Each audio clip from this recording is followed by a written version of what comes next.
Hai semuanya. Berjumpa lagi bareng Mimin Noba di sini.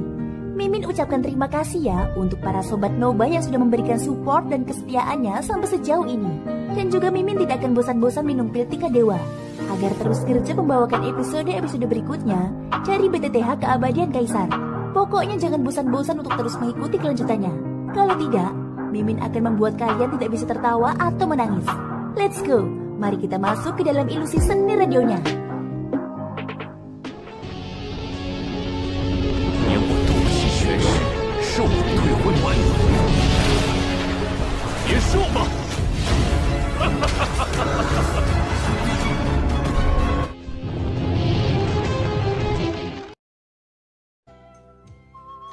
Pada saat ini jeritan memilukan yang menembus langit tiba-tiba terdengar di kota Qingyang yang bobrok. Di sisi jalan, dua ahli transformasi asal tercengang saat mereka menatap Murong Qian yang tiba-tiba menghilang.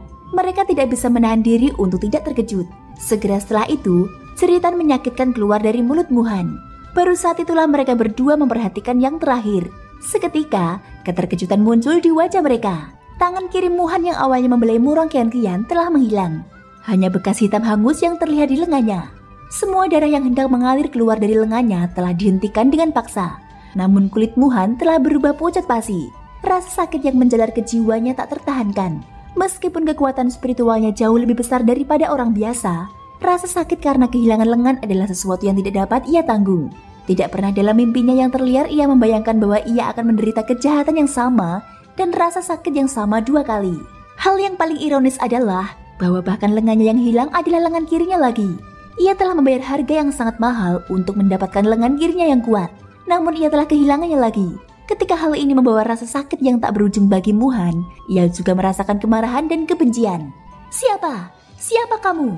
Teriak Muhan. Saat dia mengangkat kepalanya, dua aliran darah mengalir keluar dari matanya. Namun rasa sakit di hatinya jauh melebihi ini. Hari ini, dia akan membuat orang yang telah menyebabkan kehilangan lengannya membayar harga yang menyakitkan. Tidak jauh dari sana, sosok berjubah hitam membelakangi ketiga orang itu. Murong Qian yang berada dalam pelukannya pingsan karena rangsangan sebelumnya.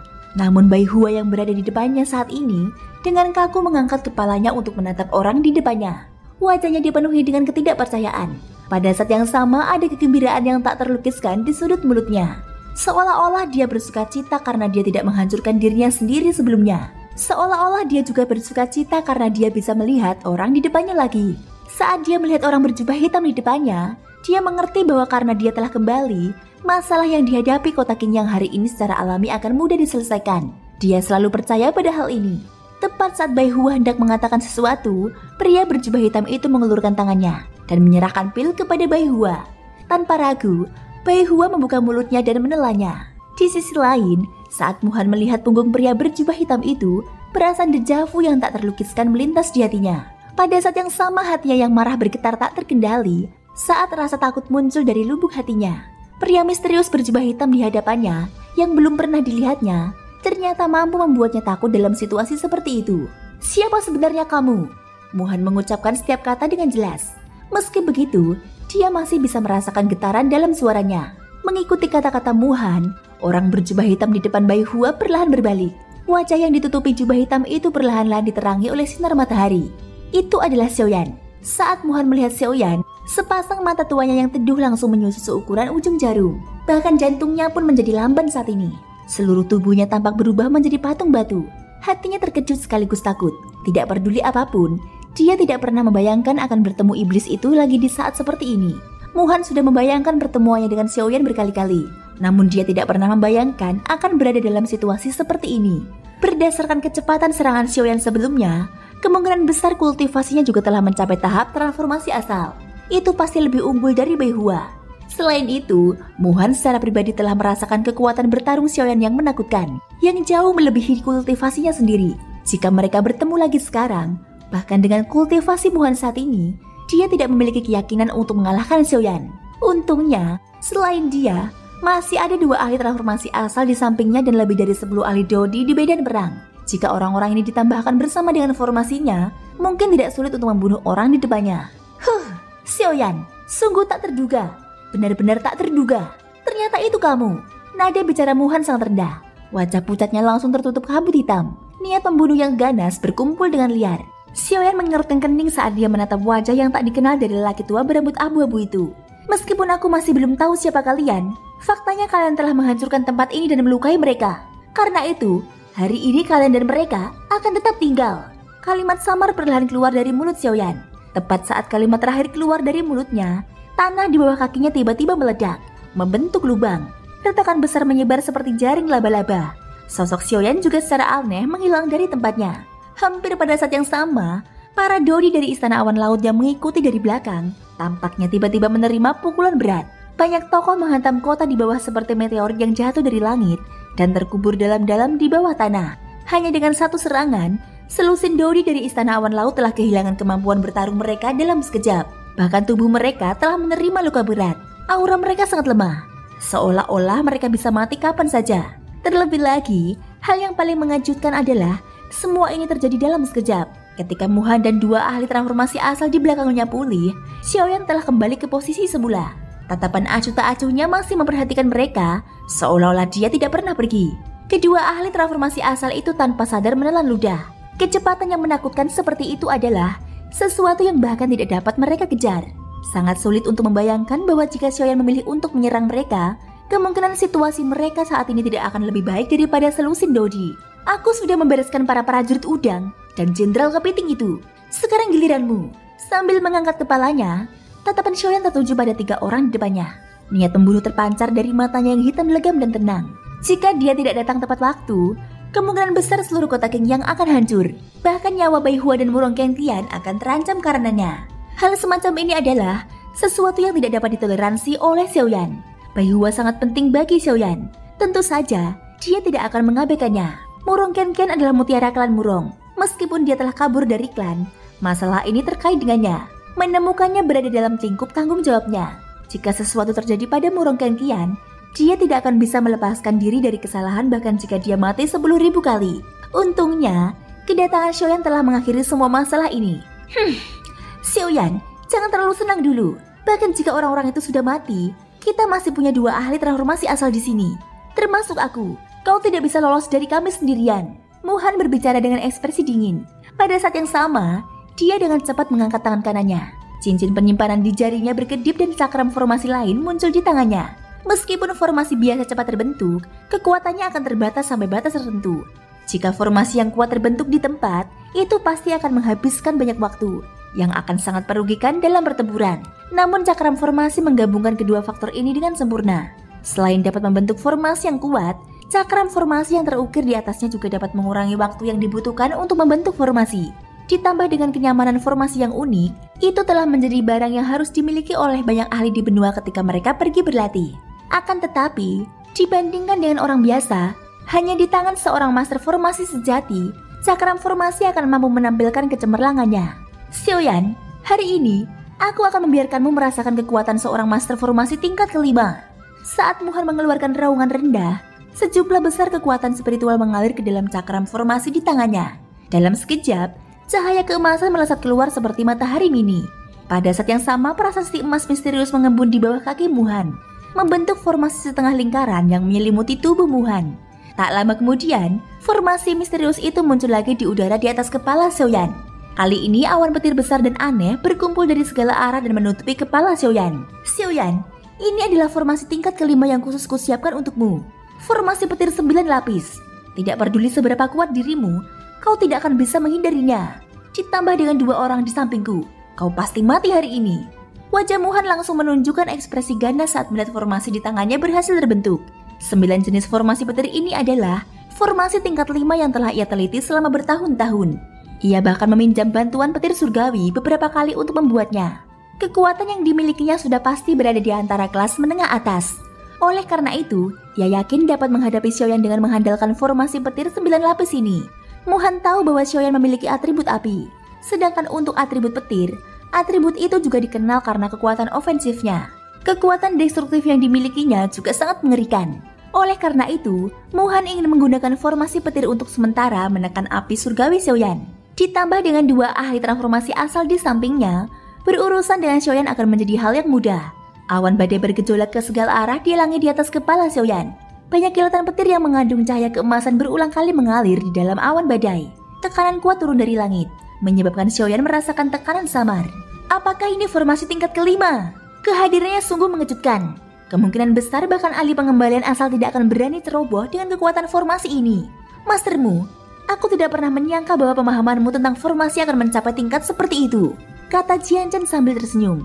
Bahkan dengan kultivasi dua ahli transformasi asal, mereka tidak dapat menahan diri untuk tidak terkesiap dalam hati saat mereka menatap awan badai yang menindas di langit. Lelaki tua ini sudah menunggu hari ini sejak lama. Karena dia sudah menyerahkan dirinya sendiri kepadaku hari ini, aku akan melunasi utang lama dan yang baru bersama-sama. Wajah tua Muhan tidak dapat menahan senyum sombong. Sebagai seorang ahli formasi tingkat kelima, dia berhak bersikap sombong. Begitu dia berhasil menembus tingkat ke-6 di masa depan, apalagi para ahli transformasi asal, bahkan raja asal dan kaisar asal harus waspada terhadapnya. Sekarang formasi petir 9 lapis telah diaktifkan. Aku masih perlu mengendalikan cakaran formasi. Jadi aku harus mengandalkan kalian berdua untuk menghadapi Xiaoyan, ucap Muhan.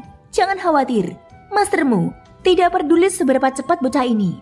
Dia saat ini berada di dalam formasi petir. Tidak ada cara baginya untuk menghindar. Dengan kita berdua bekerja sama, pasti tidak akan ada masalah dalam menghadapinya. Keduanya tertawa terbahak-bahak. Melihat Muhan mengeluarkan formasi sekuat itu, keduanya tentu saja merasa lebih percaya diri. Jika sebelumnya mereka masih terkejut dengan kecepatan Xiaoyan, maka dengan bantuan formasi petir 9 lapis, rasa takut mereka terhadap Xiaoyan langsung berkurang setengahnya. Tak lama kemudian, mereka berdua menyerbu ke arah Xiaoyan yang berada di dalam formasi petir. Dalam sekejap mata, mereka berdua sudah memasuki formasi petir. Mereka hanya berjarak beberapa puluh meter dari Xiaoyan. Pada saat yang sama di bawah kendali Muhan, sambaran petir di langit menghantam Xiaoyan dengan ganas. Kekuatan dahsyat itu bahkan menghancurkan ruang tak kasat mata. Kekuatan penghancur yang dahsyat itu seperti tombak emas yang dapat menghancurkan dunia saat turun dari langit, mengarah langsung ke kepala Xiaoyan. Namun saat menghadapi petir di atas kepalanya, Xiaoyan mengabaikannya. Tatapannya tertuju pada dua orang di depannya. Sambil mencibir, tubuhnya bergetar saat ia langsung menggunakan teknik gajah raksasa. Kedua tangannya terbuka menjadi dua telapak tangan. Dia sebenarnya tidak mengambil tindakan apapun untuk menghalangi formasi petir 9 lapis. Dia benar-benar mencari kematian. Wajah keduanya tanpa sadar memperlihatkan ekspresi terkejut saat melihat pemandangan ini. Tak lama kemudian, telapak tangan kedua belah pihak saling bertabrakan. Pada saat yang sama, petir yang menggetarkan jiwa di atas kepala Xiaoyan langsung memasuki tubuhnya. Apa? Melihat petir itu benar-benar masuk ke tubuh Xiaoyan tanpa menimbulkan percikan apapun, Muhan dan dua ahli transformasi asal memperlihatkan ekspresi terkejut di wajah mereka. Hal ini terutama terjadi pada Muhan. Saat petir itu masuk ke tubuh Xiaoyan, bukan saja tidak menimbulkan percikan apapun, tetapi hubungan antara dirinya dan petir itu juga terputus. Xiaoyan tertawa dingin sementara Muhan dan dua orang lainnya merasa terkejut dengan situasi yang tiba-tiba muncul ini. Maaf, petirmu tidak berguna melawanku. Jadi aku akan mengembalikannya padamu sekarang juga. Dengan itu, telapak tangan Xiaoyan bergetar, memaksa dua orang di depannya mundur. Pada saat yang sama, dua baut petir tiba-tiba melesat keluar dari telapak tangannya dan menghantam dada dua orang ahli transformasi asal dengan keras. Kekuatan petir yang dahsyat segera menyerbu ke dalam tubuh mereka seperti letusan gunung berapi dan mulai mendatangkan malapetaka. Kekuatan dahsyat mengamuk hebat di dalam tubuh mereka. Meskipun mereka telah berusaha sekuat tenaga untuk menahan energi petir, organ dalam mereka tetap terluka pada akhirnya. Mereka tidak dapat menahan diri untuk tidak memuntahkan darah dari mulut mereka, dan wajah mereka dengan cepat menjadi pucat. Situasi yang tiba-tiba terjadi di depan mereka adalah sesuatu yang tidak pernah mereka berdua dan Muhan duga. Setelah kekuatan petir memasuki tubuh Xiaoyan tanpa menahannya, tidak hanya tidak membuat bahaya apapun bagi Xiaoyan, tetapi juga telah mengambil ahli kendalinya sebagai tuannya dan menggunakan kekuatan itu pada dua ahli transformasi asal. Meskipun kekuatan petir tersebut sangat berkurang setelah terbelah menjadi dua, namun daya rusak yang mengerikan ditambah dengan fakta bahwa mereka berdua tidak memiliki tindakan pertahanan ekstra, membuat kekuatan petir tersebut meletus dengan kekuatan penuhnya. Setelah menderita serangan ini, bahkan dengan kultivasi dua Chenyan, kekuatan bertarung mereka pasti akan berkurang lebih dari setengahnya. Peluang mereka untuk menang melawan Xiaoyan akan lebih rendah. Saat ini formasi petir 9 lapis tidak lagi berguna bagi Xiaoyan. Meminjam kekuatan formasi petir dengan keras kepala hanya akan menyebabkan mereka berakhir dalam masalah. Sialan, mengapa seperti ini? Di kejauhan, Muhan menatap pemandangan di hadapannya dengan tak percaya. Ketika ia mengingat kembali apa yang terjadi setelah petir menyambar tubuh Xiaoyan, ia merasa semakin tidak percaya. Xiaoyan jelas memiliki atribut api. Jadi mengapa kekuatan petir sama sekali tidak efektif terhadapnya setelah memasuki tubuhnya? Sebaliknya, petir itu digunakan olehnya. Muhan tidak pernah membayangkan hasil seperti itu. Tidak peduli seberapa kuat Xiaoyan, Mustahil baginya untuk menjadi begitu menantang surga. Bagaimanapun, dia masih seorang ahli transformasi asal. Sayang sekali Muhan tidak tahu bahwa Xiaoyan telah menggunakan kekuatan petir untuk membersihkan tubuhnya. Tubuhnya sudah memiliki kekebalan tertentu terhadap kekuatan petir. Di sisi lain, petir yang digunakan Muhan hanyalah jenis petir surgawi yang paling umum. Tidak peduli seberapa banyak petir yang dikumpulkannya, kekuatannya tetap terbatas. Tidak mungkin baginya untuk menggunakannya untuk menyakiti Xiaoyan. Adapun hubungan antara kekuatan petir dan Muhan, Xiaoyan dengan mudah menghapusnya dengan bantuan api surgawi. Sebagai jiwa kelas 5, tidak sulit bagi Xiaoyan untuk mencapai ini. Belum lagi medan perang ada di dalam tubuhnya. Jadi dari kelihatannya, formasi petir 9 lapis kelas 5 sudah tidak lagi berguna bagi Xiaoyan. Baru setelah Xiaoyan menarik tangannya, tubuh dua Chen Yan bangkit dari runtuhan di bawah. Pada saat ini aura mereka berdua telah rusak. Kekuatan bertarung mereka juga telah sangat berkurang. Bocah, kami akan mengingat hutang ini. Di masa depan, kami pasti akan membayar harganya beberapa kali lipat. Chen Yan menggertakkan giginya saat mengucapkan kata-kata ini. Setelah bertukar pandang dengan saudara di sampingnya, dia segera mundur sambil menghadap Xiaoyan. Sepertinya kalian berdua tidak mengerti apa yang baru saja kukatakan. Saat kukatakan bahwa aku ingin kalian berdua tinggal di sini selamanya, itu artinya kalian berdua harus mati hari ini. Xiaoyan melengkungkan bibirnya dan mencibir, matanya penuh dengan ejekan. Ekspresi kedua Chen Yan tiba-tiba berubah saat kata-kata ini diucapkan. Wajah pucat mereka langsung menjadi muram. Dengan mengambil inisiatif untuk mundur, mereka sudah mengakui kekalahan mereka hari ini. Namun dari penampilan niat Xiaoyan, tampaknya dia tidak bermaksud membiarkan mereka pergi. Bocah, jangan terlalu sombong. Bahkan jika kami berdua bersaudara terluka, mustahil bagimu untuk dengan mudah membunuh kami berdua dengan kultivasimu. Jika kau berani menggunakan kekerasan, berhati-hatilah, karena aku bahkan tidak akan mampu menanggung akibatnya. Pertarungan hidup dan mati bukanlah pilihan yang baik. Ekspresi Chen Yan sangat kacau saat dia berbicara pelan. Origin Ki di tubuhnya mulai beredar sekali lagi. Ketika Origin Ki mengalir melalui meridian yang terluka, gelombang rasa sakit yang hebat segera menyebar, membuat keduanya menggertakkan gigi karena marah, sementara kebencian memenuhi hati mereka. Tuanmu, tolong aku! Chen Yan terus mengumpulkan Origin Ki di tubuhnya saat dia menoleh dan berteriak kepada Muhan yang masih berada di dalam penghalang cahaya keemasan. Dia jelas mengerti betapa menakutkannya Xiaoyan. Jika mereka benar-benar menyerang tanpa persiapan apapun, mereka berdua kemungkinan besar akan berakhir dalam kesulitan yang sama seperti sebelumnya. Sebagai tindakan pencegahan, mereka tidak punya pilihan selain meminta bantuan dari Muhan. Mereka percaya bahwa dengan bantuan Master Formasi peringkat 5 ini, akan jauh lebih mudah bagi mereka untuk menghadapi Xiaoyan. Muhan ragu sejenak setelah mendengar permohonan mereka. Kemudian mengeluarkan 2 cakram formasi lagi dengan ekspresi aneh di wajahnya. Dia terus-menerus menuangkan Origin Ki dan kekuatan jiwa ke dalamnya. Cahaya keemasan bersemi berubah menjadi 2 penghalang formasi yang melindungi tubuh 2 Chen Yan. Dengan perlindungan formasi, 2 Chen Yan tampak mengenakan lapisan baju besi tebal. Cahaya berputar di sekitar mereka, membuat mereka tampak seperti makhluk abadi emas yang turun ke dunia.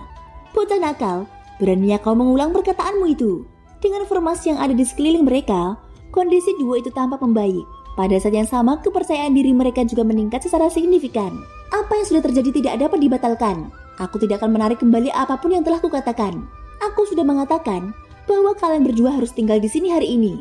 Tidak peduli seberapa keras kalian menolak, keinginanku tidak akan pernah berubah. Ekspresi Xiaoyan tampak serius menghadapi provokasi keduanya. Saat kata-katanya terdengar, sosoknya tiba-tiba menghilang dari tempatnya. Saat ia muncul kembali, sebuah tinju raksasa menghantam tubuh keduanya dengan ganas. Cahaya segera muncul dari formasi emas itu. Sebagian besar kekuatan di balik pukulan Xiaoyan diblokir oleh formasi itu. Dari sini, orang bisa tahu bahwa formasi ini bukanlah benda biasa. Formasi tingkat 4, formasi bodi berlian. Itu adalah salah satu formasi tingkat 4 yang paling kuat. Dan bahkan seorang ahli transformasi asal tidak akan dapat dengan mudah menghancurkannya. Kau bahkan tidak bisa menembus pertahananku. Bagaimana mungkin kau bisa membunuhku? Pukulan Xiaoyan yang sia-sia disambut ejekan dari Chen Yan dan yang lainnya. Origin Ki yang kuat segera terkumpul di telapak tangan mereka sebelum melancarkan serangan ganas ke tubuh Xiaoyan. Serangan mereka berdua diblok oleh lengan Xiaoyan yang disilangkan. Pada saat yang sama, tubuhnya dengan cepat mundur. Dia sedikit mengernyit saat menatap formasi emas yang mereka berdua kenakan. Niat membunuh tiba-tiba melonjak di matanya. Thank you guys sudah mendengarkan ceritaku di episode kali ini sampai akhir. Ikutin terus kelanjutan episode berikutnya ya. Semoga hari kalian menyenangkan. Sampai jumpa dan bye-bye.